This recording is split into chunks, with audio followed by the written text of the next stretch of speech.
Ole tuna chuan WhatsApp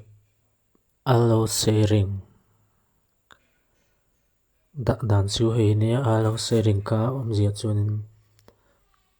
WhatsApp a kan status kan update te ka mi in mangve turin kan du ni chuan allo sharing ka on mai turania tikanin allo sharing kan zu tot zawanga anlo mangal ve thei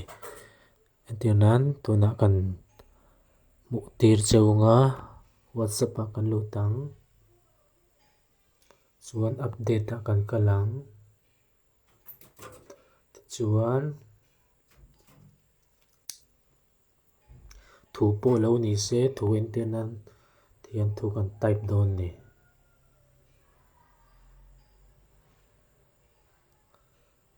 voice po i allo sharing a da thaya photo po video po text po tuna allo sharing man dan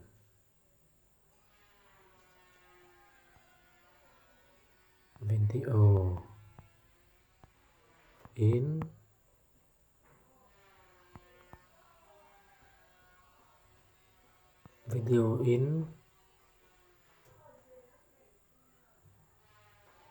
ini mai oi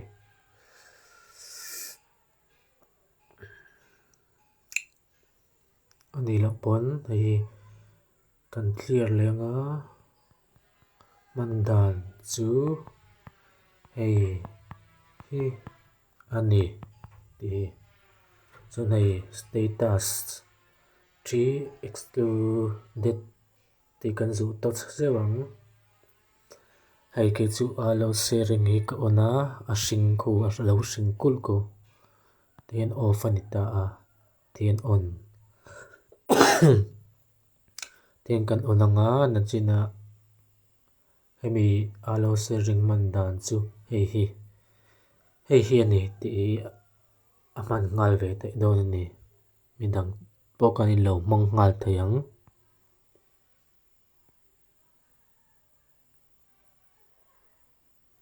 tikan lo man ngal ve du chuan love le text na tur inkara kanin allo sharing ding le ve zong call a umang